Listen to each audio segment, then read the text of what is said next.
Olá! Se você ainda não me conhece, o meu nome é Adriana, você está no Literatura Adri, um canal de livros, de risos, de resenhas e hoje uma resenha muito especial, obra de Raquel de Queiroz, Caminho de Pedras. Para isso, Enzo, roda a vinheta.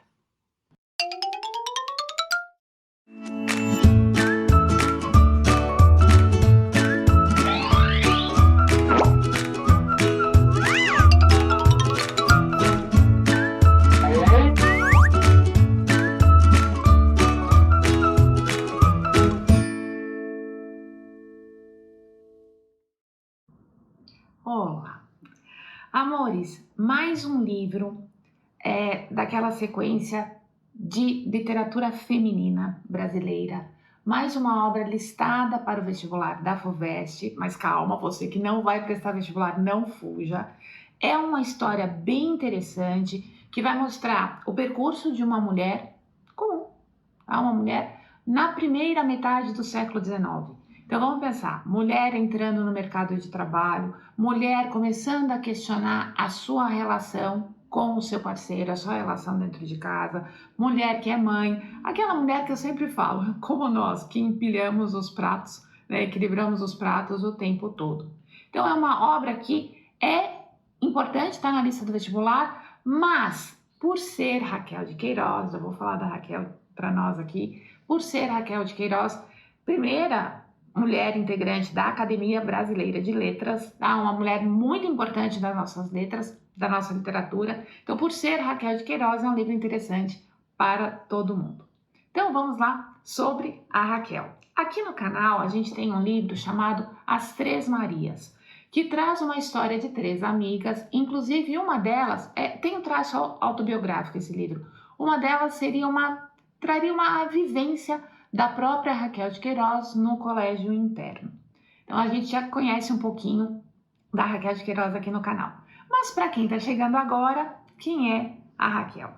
Raquel nasceu em Fortaleza, tá? Ela vai escrever, a sua obra-prima vai ser o 15, que vai falar sobre uma grande seca que houve em 1915 no Ceará. Então ela é uma nordestina, ela tem uma visão da seca, embora ela seja oriunda de uma família de Poços, tá? Ela viu a seca na fazenda da família dela.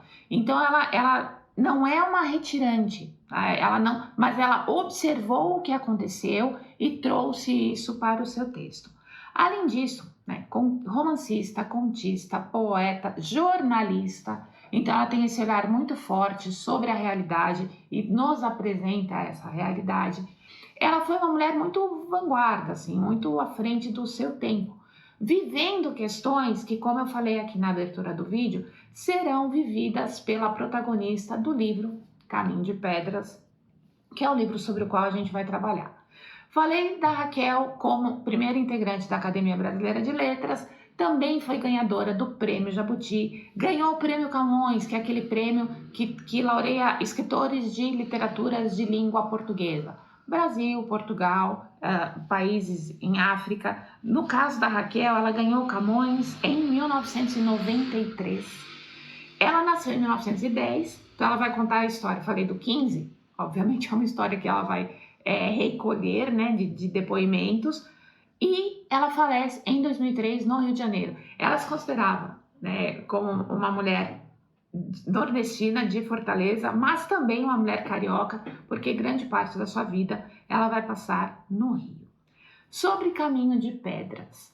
Você já deve ter ouvido na sua vida a expressão Caminho das Pedras, que é uma expressão idiomática, uma expressão comum na língua portuguesa, para mostrar que o caminho da pessoa é difícil, mas que trilhado pode chegar a um destino interessante, tá? Algum sucesso vai ser alcançado. Então muito comum falar, fulano trilhou o caminho das pedras.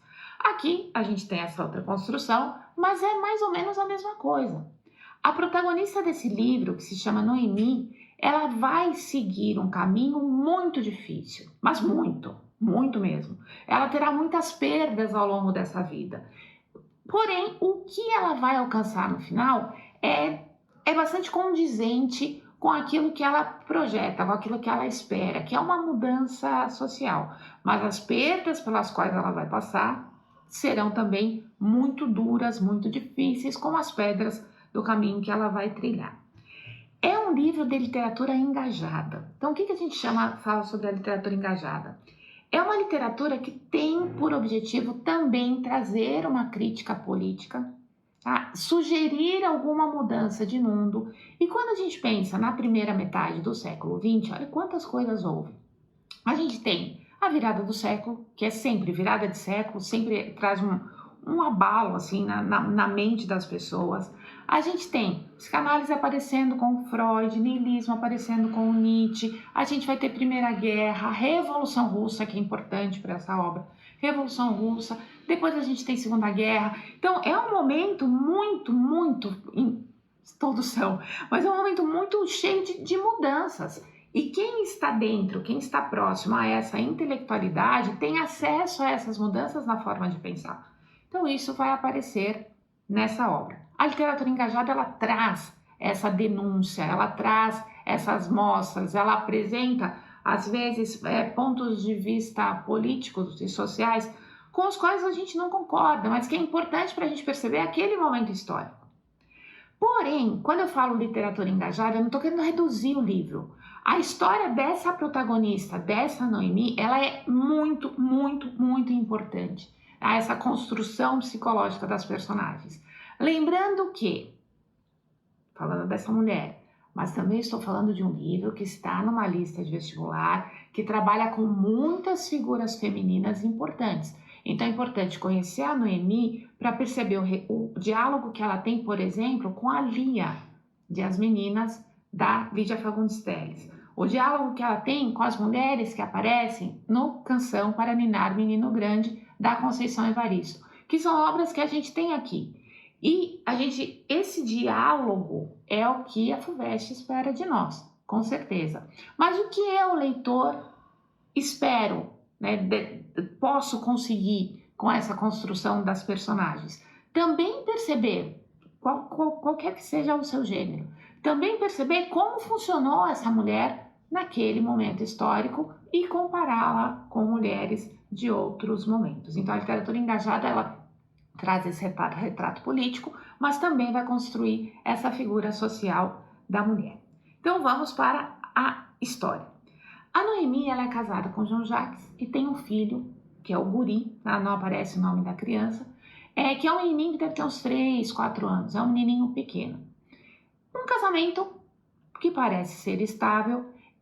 A história se passa nos anos 30, o livro foi publicado em 1937, então a gente tem aqui esse cenário, dos anos 30 no Brasil.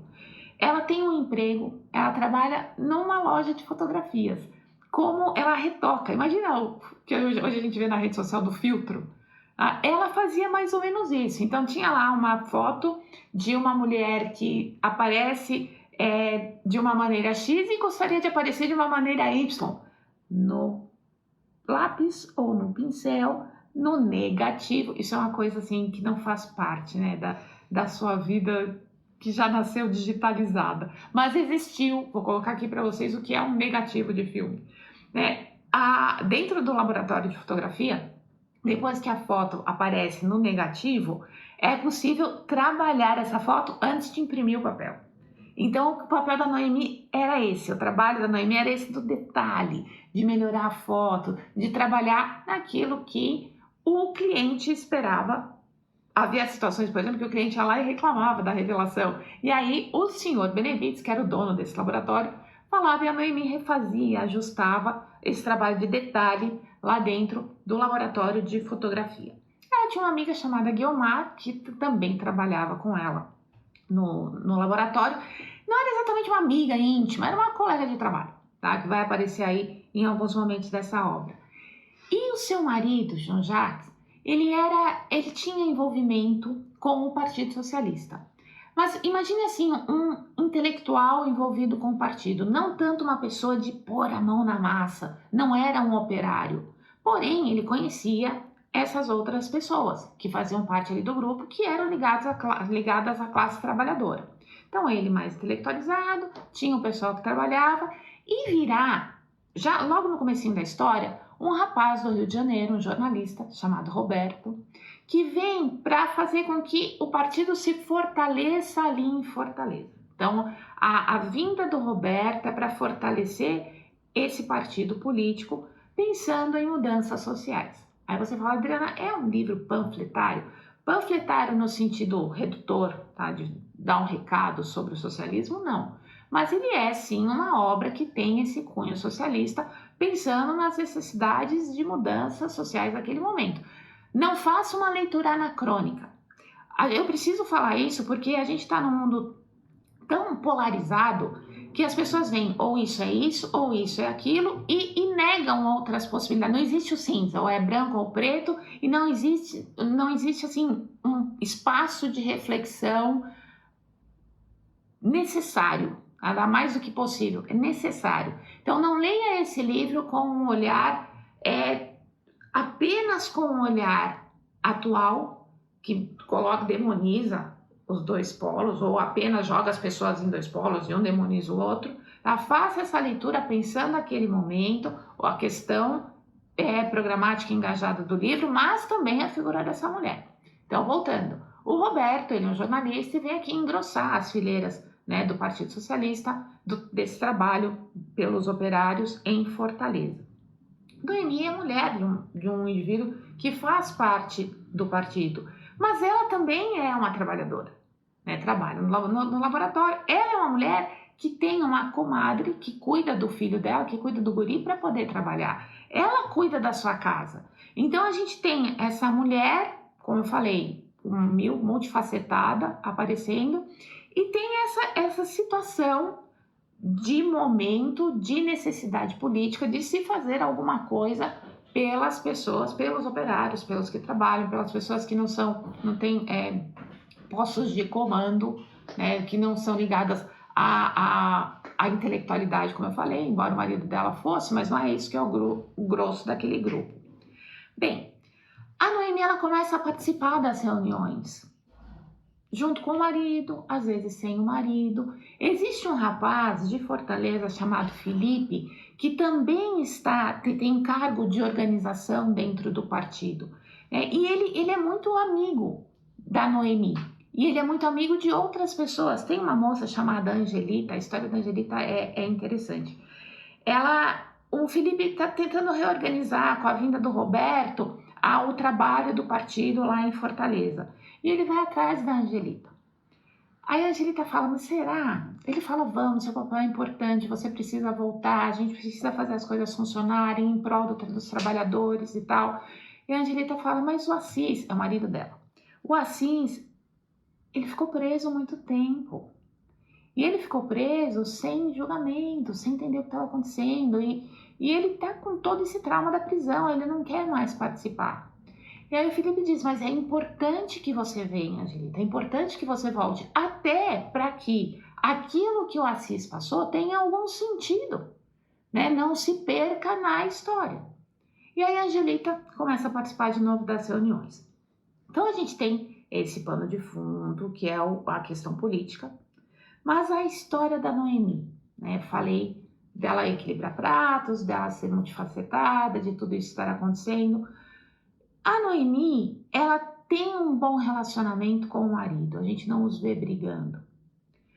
O Roberto, ele vai se aproximar da vida da Noemi, por quê? Por conta das questões políticas, mas haverá ali um momento em que ela vai questionar o seu casamento, porque ela sente uma admiração pelo Roberto e também sente a presença do Roberto enquanto um homem diferente na sua vida, um homem que traz novas ideias, tá? Um homem que é novo, ela se apaixona. Então, a gente não percebe na Noemi uma pessoa aberta à traição. Não é isso, a procura da traição, eu quero dizer. Não é isso que vai acontecer. Inclusive, ela se sente, como o Roberto frequenta bastante a casa dela, vai para jantares, vai para cafés, quando eu digo jantares e cafés, muita calma nessa hora, tá? É um ambiente muito simples. Mas ele vai frequentar a casa dela para ter conversas políticas com o João Jacques, com o marido dela, eles acabam se aproximando. E ela muitas vezes se sente, assim, muito desconfortável por estar na própria casa com o próprio marido e percebendo o interesse desse outro homem e também se sentindo interessada por ele. E aí a gente vem para o mundo real. Acontece? Acredito que sim, porque as pessoas são falhas. Então esse livro, ele tenta mostrar uma realidade do ponto de vista histórico, do ponto de vista político, do ponto de vista social e do ponto de vista humano. A gente viu isso no Canção para Ninar, Menino Grande, que eu falava assim, cuidado, lá a gente tinha o Fio Jasmim, para não demonizar o Fio Jasmim. Não é essa a intenção da obra. Então, cuidado para nós, leitores, não demonizarmos a Noemi, porque também não é essa a intenção da obra. Bem, ela, por conta desse relacionamento, ela vai acabar se separando. Não existia ainda divórcio no Brasil, aí eles vão acabar se separando, o João Jacques vai embora. O João Jacques vai embora assim com muita dificuldade, porque ele se dá muito bem com o filho sente muito a falta dele também, mas mesmo assim ele resolve abandonar o casamento.